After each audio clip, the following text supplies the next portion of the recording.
संघर्ष करो, हम तुम्हारे साथ हैं। आवाज दो, आवाज दो, आवाज दो, मातृशक्ति जिंदाबाद, जिंदाबाद जिंदाबाद मऊ हटावा जिंदाबाद, जिंदाबाद जिंदाबाद जय युवा, जय हक है, लेके रहेंगे, पेंशन हक है, लेके रहेंगे, पेंशन हक है। रेडी।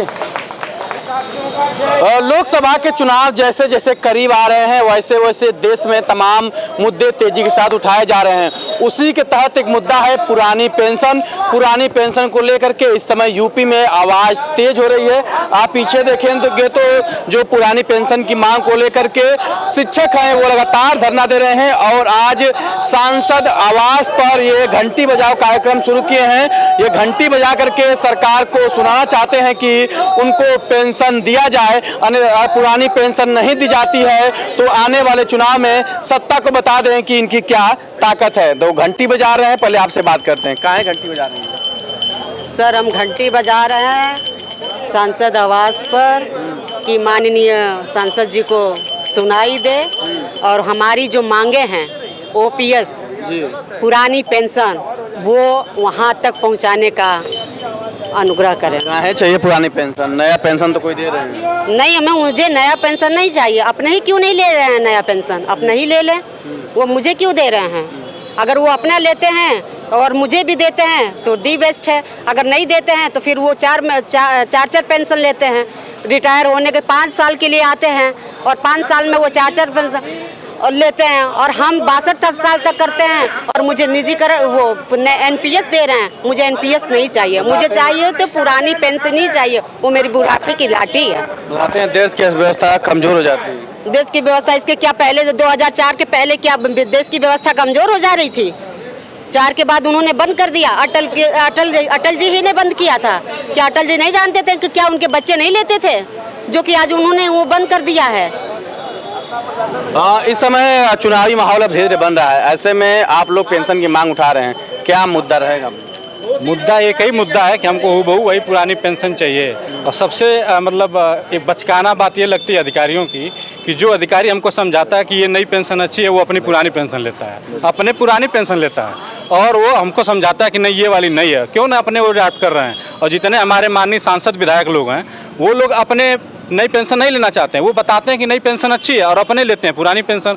तो ये मतलब विडंबना समझ में नहीं आती है कि लोग पढ़े लिखे होकर के और उच्च पदों पर बैठे अधिकारी ऐसा हमको समझाते हैं। दूसरी चीज़ आपने कहा कि देश की अर्थव्यवस्था कमज़ोर हो जाएगी। जब हमारा देश गरीब था आज़ादी के बाद, तब हमारा देश हमारे कर्मचारियों को पेंशन देता था।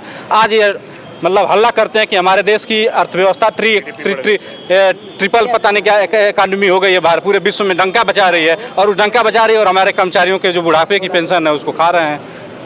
चुनावी समय है, कांग्रेस शासित राज्यों में पेंशन लागू हो रहा है, ऐसे में भाजपा की गवर्नमेंट केंद्र में है, यूपी में भी है, क्या लगता है कि सरकार सुनेगी? मैं सरकार से आह्वान करता हूं कि जहां सिंगल इंजन की सरकार है वहां पेंशन बहाल हो सकती है, वहां की अर्थव्यवस्था सही है क्या, वहां की बहाल हो सकती है। तो उत्तर प्रदेश में जैसा कि आप जानते हैं माननीय योगी आदित्यनाथ जी और माननीय नरेंद्र मोदी जी प्रधानमंत्री और मुख्यमंत्री ये दम भरते हैं कि डबल इंजन की सरकार है। तो क्या डबल इंजन की सरकार में हम कर्मचारियों का शोषण होगा? हम कर्मचारियों की पेंशन क्यों नहीं बहाल होती है? क्या उत्तर प्रदेश सबसे पिछड़ा राज्य है? क्या ये माना जाए कि उत्तर प्रदेश सबसे पिछड़ा राज्य है? छोटे छोटे प्रदेश अपने कर्मचारियों के हित में फैसला किए हैं, पेंशन बहाल किए हैं और सूबे का सबसे बड़ा प्रदेश जो प्रधानमंत्री देता है, जो कई प्रधानमंत्रियों को दिया है, यहाँ के कर्मचारी आज टेंशन में जी रहे हैं।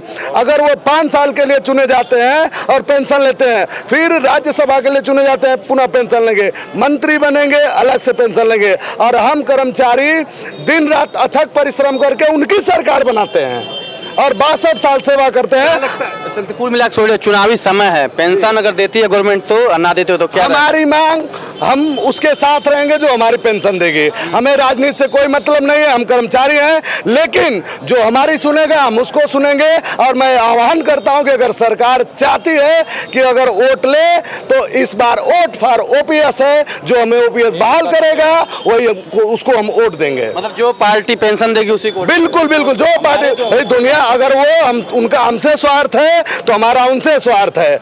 अगर जो हम वोट देंगे तो, अगर पेंशन देंगे तो वोट लेंगे, जाहिर सी बात है। हर चुनाव में मुद्दा बनता है, पीछे चुनाव बना था, मुद्दा दब जाता है चुनाव आते हैं। ऐसा नहीं है, हम सरकारें अपने नीति के तहत काम करती हैं। उनको लग रहा था कि कर्मचारी का पेंशन नहीं बहाल करेंगे तो भी कोई बात नहीं, चल जाएगा, लेकिन कुछ राज्य उनको आईना दिखाने का काम किए हैं कि अगर कर्मचारियों को, अभी हिमाचल प्रदेश उसका उदाहरण है, अभी जल कर्नाटक उसका उदाहरण है। कर्मचारी चुनाव कराता है, कर्मचारियों के सहारे सरकार चलती है, और कर्मचारी से हित करके आप कितने दिन तक सरकार बनाएंगे? यानी अगर हम कर्मचारियों का अगर पेंशन बहाल नहीं होती है तो हम लोग सरकार के विपरीत काम करने का काम करेंगे। तो नेताजी शिक्षक भी हैं, नेता भी हैं, लगातार आप लोग आवाज़ बुलंद कर रहे हैं, भारी संख्या भी आप लोगों की, क्या लग रहा है सरकार पर कुछ असर पड़ रहा है आप लोगों की आवाज़ पर? बिल्कुल पड़ रहा है असर, और बिल्कुल पड़ेगा असर। ऐसा नहीं है कि असर नहीं पड़ेगा, और यही जनता सरकार बनाती है। और आगामी चुनाव में 24 में चुनाव होने जा रहा है, और जिसको हम लोगों का साथ चाहिए, हम लोगों के समर्थित लोगों का साथ चाहिए, वो ज़रूर हमारी बात सुनेगा। इससे बड़ा मुद्दा कुछ हो नहीं सकता है। कर्मचारी के जीवन मरण का प्रश्न होता है ओपीएस।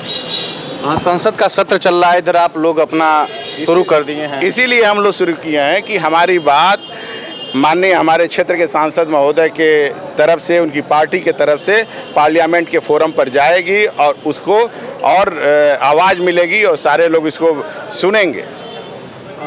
ठीक है, प्रभ के पास आते हैं। क्या लग रहा है कि सरकार जो है, भाजपा जो पार्टी की है, वो कर्मचारियों की बात कर रही है? क्योंकि भाजपा के मंत्री सांसद आए दिन कहते हैं कि आर्थिक बोझ पड़ जाता है सरकार पर। आर्थिक बोझ नहीं पड़ता है, क्योंकि सबसे ज़्यादा ईमानदारी से टैक्स पेयर हम लोग हैं, और सरकार की हर योजनाओं को हम लोग लागू करते हैं। जो भी सरकार की योजनाएं लागू की है, चाहे जनगणना हो, चाहे मतगणना हो, चाहे चुनाव हो, चाहे सर्वे कोई हो, सब हम लोग करते हैं। यानी कि सरकार की रीढ़ हैं सरकारी कर्मचारी, और लगभग 1 करोड़ पेंशनर और सरकारी कर्मचारी मिलकर के हो जाते हैं। एक लोग 10 वोट को अगर प्रभावित करेंगे तो 10 करोड़ वोट जो है हम प्रभावित कर सकते हैं, और 140 करोड़ में जनसंख्या में 10 करोड़ अगर प्रभावित करते हैं तो सरकार को हम उलट पलट सकते हैं। मतलब आप लोग आवाज़ इस बार तेज़ी से उठाएंगे? सरकार के लिए ये उठा ही रहे हैं, क्योंकि हम लोग हर चट्टी चौराहे पे हैं, हर गांव में हैं, हर घर में हैं। अगर हम कोई बात करते हैं, सरकार के पक्ष में करते हैं, तो सरकार के पक्ष में पूरी जनता हो जाती है। अगर सरकार के विरोध में बात करते हैं तो पूरी जनता सरकार के विरोध में आ जाती है, क्योंकि उसको लगता है कि जब सरकारी कर्मचारी और पढ़े लिखे लोग सरकार के पक्ष में बात कर रहे हैं तो अच्छा सरकार है, और विपक्ष में बात कर रहे हैं तो जाहिर सी बात है सरकार कुछ गलत कर रही है। तो देखिए, आप चाहते हैं नेताजी, आप लगातार बड़े तेजी के साथ आवाज़ उठा रहे हैं, बड़े दम से, सरकार सुन रही है? देखिए, सरकार सुन रही है कि नहीं सुन रही है, घंटे बज रही है, लेकिन हमारा जो फर्ज है कि घंटी बजा करके उसके कान में जो जूं नहीं रेंग रहा है, हम अपनी घंटी बजा करके, नहीं तो फिर हम घंटी बजाने लायक ही छोड़ेंगे 2024 में। क्योंकि हम भी ठान लिए कि हम 1 करोड़ हैं, और हमारा परिवार मिलके 5 करोड़ होता है, और पूरे देश में 90 करोड़ वोट देते हैं, तो हम 5 करोड़ है तो हम 5% से अधिक हो गए। तो हरियाणा, कर्नाटक में और हिमाचल का रिजल्ट देख लीजिए, 1 और 2% से जीत और हार हुआ है। अब इनकी चुरकी तो खड़ी हो गई है, क्योंकि 45% पे आ गए हैं। केवल डीए का मामला फंसा हुआ है, लेकिन अखबार में राजनाथ सिंह द्वारा बयान दिया जाना कहीं न कहीं हम लोगों को तोड़ने की साजिश है कि लोग खुशफहमी में घरों में बैठ जाएं। और ये शिक्षक कर्मचारी अब खुशफहमी में नहीं आने वाला है, गलतफहमी में नहीं आने वाला है। इस बार का यूपी का बैलेट पेपर बता दिया था 60%, कि यूपी में जनता 60% जाग गई है। अब 5 किलो राशन पर भी अगली बार हमारा विरोध नहीं कर सकते। हमको ले करके ही आप रिपीट कर सकते हैं। और यूपी नहीं, पूरे 28 राज्य में हमारा डंका बजने जा रहा है। 6 राज्य में तो अब भी डंका बजा दिए हैं, अभी 2-4 राज्यों में 2024 के पहले डंका बजा देंगे। और 10 राज्यों के सीएम 1 अक्टूबर को दिल्ली में आ रहे हैं जो पेंशन के पक्ष में है। तो बाकी 18 में जो है 1 दर्जन सरकार है, 6 गो न इधर में है न इधर में है। 2024 तक ये पूरा ये लोग मान के चले कि या तो आप आएंगे आया तो हमारा मुद्दा आएगा पुरानी पेंशन। काहे चाहिए पुरानी पेंशन ही बता दीजिए। ये कोई रेवड़ी या खैरात में नहीं है, ये कोई श्रीलंका पाकिस्तान नहीं है, इसका नाम इंडिया है, भारत है। और भारत जब से आज़ाद हुआ, अंग्रेजों के ज़माने में इंडिया था, ठीक है। तो फिर आज़ाद भारत में 60-70 साल 75 साल पुरानी पेंशन मिली, तब हमारे देश में सुई और धागा नहीं बन रहा था। तो ये बताइए कि 60-70 साल कौन सरकार मूर्ख थी कि हमको पेंशन दी? पेंशन हमारा सम्मान था, अंग्रेज भी पेंशन देते थे। इतिहास पढ़े हैं आप लोग, पेंशन में देखे हैं कि नहीं कि अंग्रेज भी पेंशन बांध देते थे कि भोग विलास किया है तो उसको चड्डी पे चौराहे पे छोड़ देंगे, बलिया मोड़ पे आप उसका सम्मान करेंगे, उसको पेंशन राशि देंगे। ये काम आज़ाद भारत की सरकारों ने किया। पश्चिम बंगाल कभी पेंशन नहीं बंद किया, वो हमारे सम्मान को समझी पश्चिम बंगाल। आज जब आप विश्व की महाशक्ति बनने जा रहे हैं, दर्जनों देशों को आप जो है सहायता पहुंचा रहे हैं, कोरोना वैक्सीन पहुंचा रहे हैं, विश्व गुरु बना रहे हैं, आर्थिक महाशक्ति बना रहे हैं, हथियार बेच रहे हैं, ठीक है, और डंका पीट रहे हैं कि अब हमारे देश में भूखमरी नहीं है, पीठ थपथपवा रहे हैं। तो हम बुद्धिजीवी कर्मचारी घास चरने वाले हैं क्या? वही तो बोल रहे हैं कि देश की अर्थव्यवस्था कमजोर हो जाएगी, जो मजबूत है पेंशन नहीं देके मजबूत। हाँ, आप सही बोले हैं, अर्थव्यवस्था कमजोर हो जाएगी। काहे से कि देश हित में हम सैकड़ों लोगों का ये अकेले घोट रहे हैं पुरानी पेंशन। अपनी पेंशन में थपथपा करके बढ़ा लेते हैं, 100% बढ़ा लेते हैं। ये जनता के सेवक, ये लोक सेवक, ये जो बहुरूपिये है, मर्डर हत्या करके आते हैं, कब्जा करके आते हैं, चोरी डकैती करके आते हैं, और कम पढ़े लिखे हैं, ये मंत्री बन जाते हैं, मुख्यमंत्री बन जाते हैं, आग लगवा देते हैं और बहुत कुछ कर देते हैं। तो देश में अकाल नहीं आता है, भूकंप नहीं आ जाता है। हमको पेंशन देने से अकाल मृत्यु होने लगेगी, लौटने लगेंगे चूहों की तरह, मर जाएंगे लोग, लगेंगे सीना पीटने।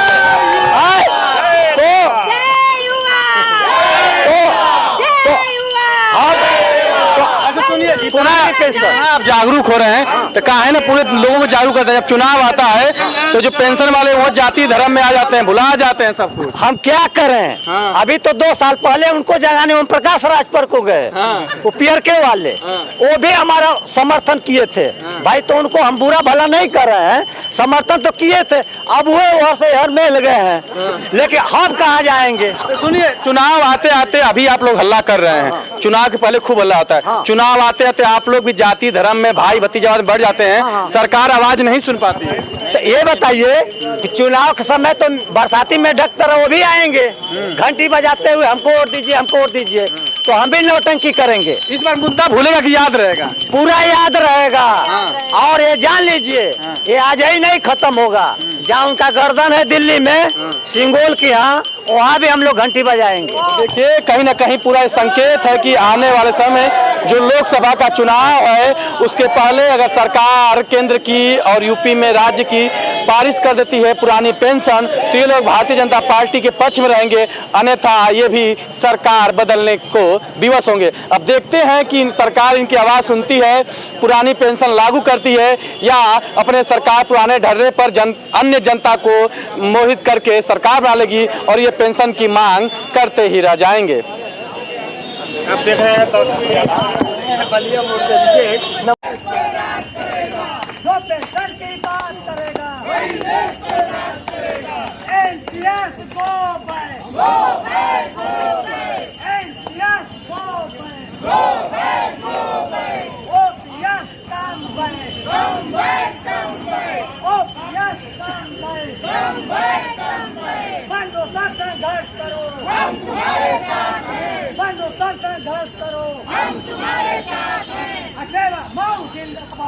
जिंदाबाद